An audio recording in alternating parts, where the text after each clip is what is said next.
Hello internet strangers, welcome back to my channel. The video you're about to watch is the third in my MCU movies ranked from least best to best series. If you missed either of the first two videos, I will have links to them in the description down below. Please make sure to watch them before watching this video. In this video, I will be discussing movies number 15 through 11 on my MCU movie ranking list. As always, this video may contain spoilers for the movies I am about to discuss, so if you haven't seen them, stop, watch them, come back, and watch my video. And without further ado, let's continue with the countdown. Movie number 15, my 15th favorite MCU movie, is Ant-Man. My review for this film is very similar to the review I did for Ant-Man and the Wasp, so if you haven't watched that video, go back and watch it. This movie was also released directly after a large ensemble film with much larger stakes, and that movie was Avengers Age of Ultron. And with that, the conflict in Ant-Man may seem minuscule, no pun intended, in comparison.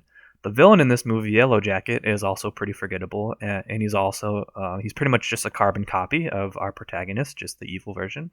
With that being said, Ant-Man, of course, is a fun movie. Paul Rudd is perfectly cast and perfectly jacked as Scott Lang. Like, he's surprisingly buff, and I appreciated that. His comedic instincts, along with the inherent comedy presented in this movie and in the MCU, just makes this movie enjoyable. But again, the stakes are pretty small, so that's why I have it number 15 on my list. In the 14th spot, speaking of Avengers Age of Ultron, that's what we have here. Now, people like to hate on the character of Ultron because he might be too smart talking and not intimidating enough, especially compared to the comic version, which I have to be honest, I never read. Now, for me, I think him having a sense of humor while also wanting to wipe out all life on Earth shows just how unhinged and psychopathic he is. In terms of negatives of this movie, Thor goes on some sort of spirit quest in the middle of this movie where he finds like a pool in a secret cave, and they kind of talk about the Infinity Stones, but that never really actually leads to anything in the movie, so it's kind of useless. Also, it would have been nice to have seen Quicksilver in more films. Spoiler alert again, he's in this movie, and then near the end he kind of dies, sacrificing himself, but it would have been nice to have seen him in more movies. As far as positives go, this movie is nice to look at, the action is pretty compelling and easy to follow, and the CGI is barely noticeable. This is another one of those MCU movies that I think I respect more, knowing how events in future movies unfold. This movie has a lot that gets brought up later, and that is crucial for later movies, and I think that made me enjoy this movie a little bit more. With all that being said, Avengers Age of Ultron sits at number 14 on my list. In the unlucky number 13 spot on my list sits the OG crossover, The Avengers. My only real issue with this movie is that compared to what was to come in later MCU movies, the events in this movie actually seem pretty mellow and pretty tamed compared to that. And there's also a really obvious product placement for Acura at a certain point in this movie, which you notice upon future viewings. At the time, we had never seen a crossover movie like this, and it seemed like the biggest thing ever, which it was at the time. But again, compared to what we got later, this seems like small beans compared to that.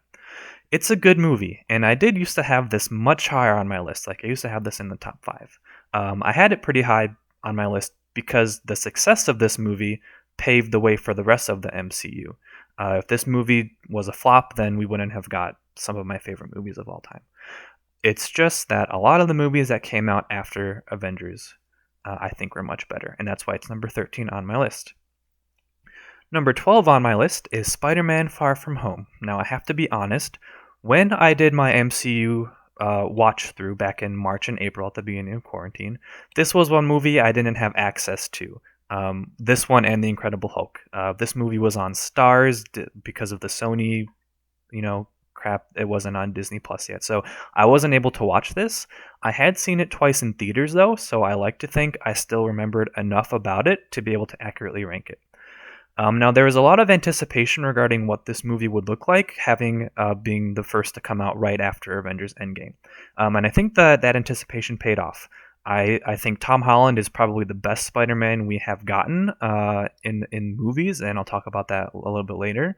I think Jake Gyllenhaal was great as Mysterio, and this movie has probably the two best post-credit scenes in the entire MCU.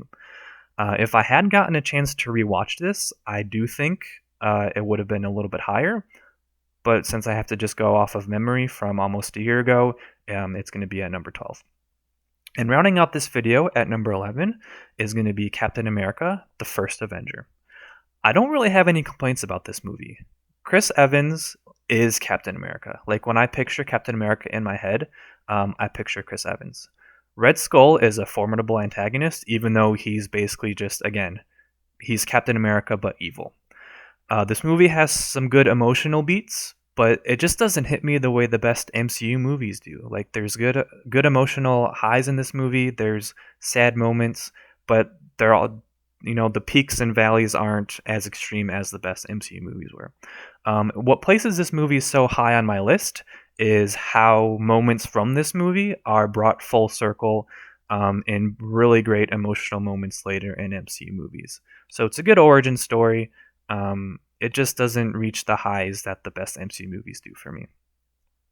And there you have it, my 15th through 11th favorite MCU movies. What do you all think? Let me know in the comments down below, and be sure to check back soon for the penultimate episode of my MCU movies ranked from least best to best. Thank you for watching. Have a good day.